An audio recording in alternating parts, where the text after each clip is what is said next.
Algebra 2, Lesson 2-7, Example 4. Let's continue with solving a linear quadratic system of inequalities.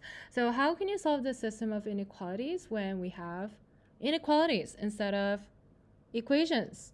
We already know how to solve a linear quadratic system of equations, right? But how do we solve inequalities? You would do the same thing as you have done for linear inequalities, right?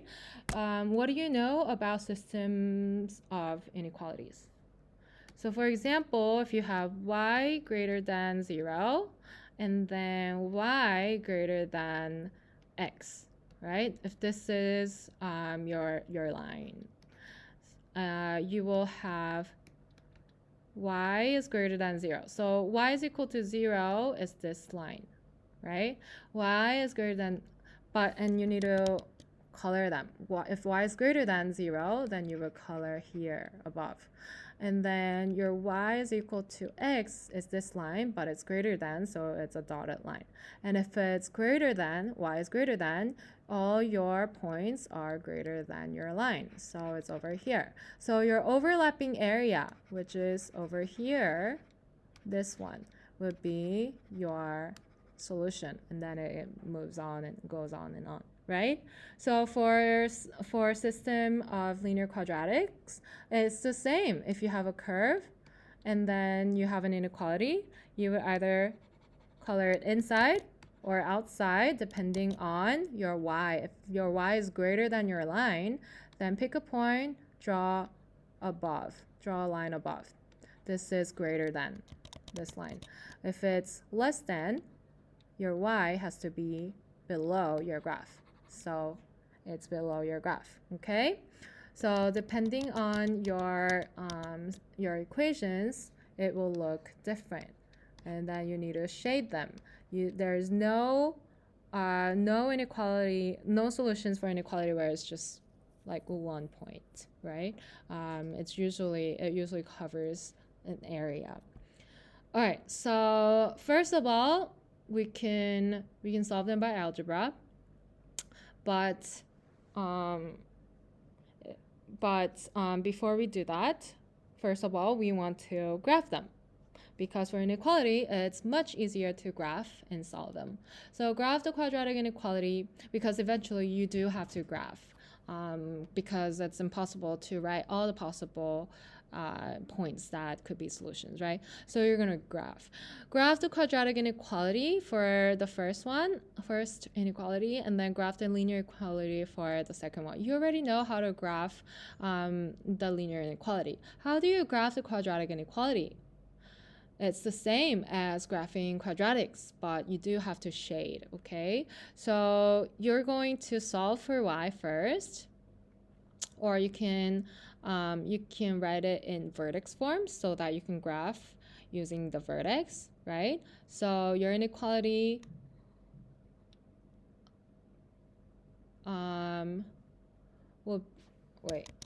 So your inequality, you can add 10 on both sides. We learned this in the previous lessons, right? You add 10 on both sides so that we're getting into the vertex form. So remember that your vertex form is going to have y is equal to x minus h squared plus k for quadratics, where h and k would be your vertex. Because in order to graph quadratics, you need a vertex. And you can plug in other points too. But you can change your standard form into the vertex form like this, right? And then you're going to complete the square by subtracting 18, because negative b square over 2 is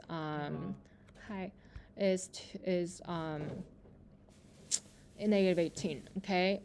And then, or 9, but you need to multiply negative 2, and then, because it's in parentheses. And then you're going to simplify them, and you're going to rewrite them in a vertex form. So here, your negative 2 is a, okay? H is 3, k is 8, so your vertex would be 3, 8. And start with vertex. You're going to start with 3, 8, and then you're going to fill in some other points. If you solve for the y-intercept, then it's easier to figure out the other point on your quadratics because it's reflected, right? So from your vertex, your axis of symmetry that goes through your vertex. So yeah, you can find the 2 symmetric points by plugging in your values, or you can figure out the y-intercept and then figure out the other symmetric points, whatever works for you, okay? And then you're going to graph the linear inequality, which means you just need to graph y equals negative 4x plus 4, and that's easy. You should know by now. But start with the slope-intercept, and then you're going to count negative 4 over 1, and then you'll have other points, or you can plug in your values to figure out your other points, okay? But both of the inequalities do not have an equal sign. So that means all your lines are dotted. Make sure they're dotted. And you need to shade in order to complete your graph of inequality. When your y is less than your equation, that means your equation of the parabola is this dotted line. If it's less, then all your points have to be not greater than, but less than your parabola. So find the points, find the direction that's less than your points, and then and then you will be able to know where to shade. The linear inequality here will be greater than your equation, so it's above, and the overlapping area should be this little section over here. So the region where the 2 shaded areas overlap will be the solutions of the system. All right, let's continue here with the try it. Solve the system of inequalities y is greater than x squared plus 6x minus 12 and 3x minus y greater than or equal to negative 8. And you need a graph in order to write the solution. Okay, so pause the video and see if you can graph it. Come back when you're ready for solutions.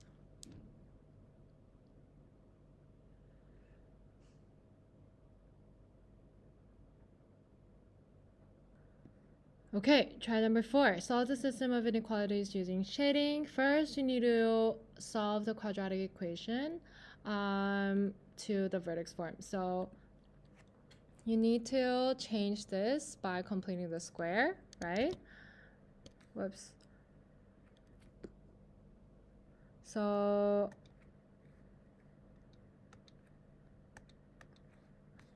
let's write your equation. Y is greater than x squared plus 6x minus 12. When you complete the square, you want to have the last term as b over 2 squared. Your b is 6 here. So 6 over 2 squared would just be 9. We want this to be 9 in order to complete the square. So in order to have a nice little 9, we have to add what? So that we get a 9 from negative 12. Unfortunately, we have to add 21 in order to get 9, right? Yeah. So we're going to add 21. That's a big number, but that's okay. If we add 21 on both sides, we will be able to get plus 9 over here so that we can complete the square. And then you can complete the square by factoring it out. 3 will make a good factor, right? 3 times 3 would be 9, and 3 plus 3 would be 6. And so your y is greater than x plus 3 squared minus 21. This is your vertex form. Good. And now you can graph it, right? Your vertex would be negative 3, comma, negative 21. So negative 3 and negative 21 right here. And then how do we know if it's a minimum or a maximum value? By looking at the a. This is positive, a is positive, so it's going to open upwards. Or you can also plug in other points to figure out. But you're going to have a parabola opening upward. And then you will have a line that goes through y is greater than, negative y is greater than or equal to negative 8 minus 3x. So you're going to add y, so because you want positive y, right? So then y is less than or equal to, okay? So y is less than or equal to 3x plus 8. And so you're going to start with 8 as y-intercept, and then you have a 3. You have a slope that is 3. And so it's going to go through like this. Your graph obviously needs to be more accurate, but right now I'm using computer, so it's kind of hard to graph accurately. But you should have y and x, and then your vertex should obviously be visible, negative 3 comma 20 negative 21, and then, or you can just label it. And then the intersection points would be about at negative 6, and I'm not sure where this is, but your intersection point is not as important right now because you just need to graph it right. Your shading must be in the right direction. If your y is greater than your quadratic, then all your points needs to be above your quadratic, which is right here. And if your y is less than equal to, your quadratic needs to be a dotted line. So sorry, let me graph it again. Your quadratic is a dotted line, and then your line is a solid line, and your quadratic is shaded above. And then your y is less than equal to your linear line, so you're going to graph below. So your final solution would be this part, okay? Yeah, so that would be your solution, but obviously you need to be more accurate. Your vertex is again at negative 3 comma negative 21. Yeah, and then you have the other intersection points, but your x and y axis would be right here. Okay, that was example 4 and try number 4. Let's continue with example 5 in the next video.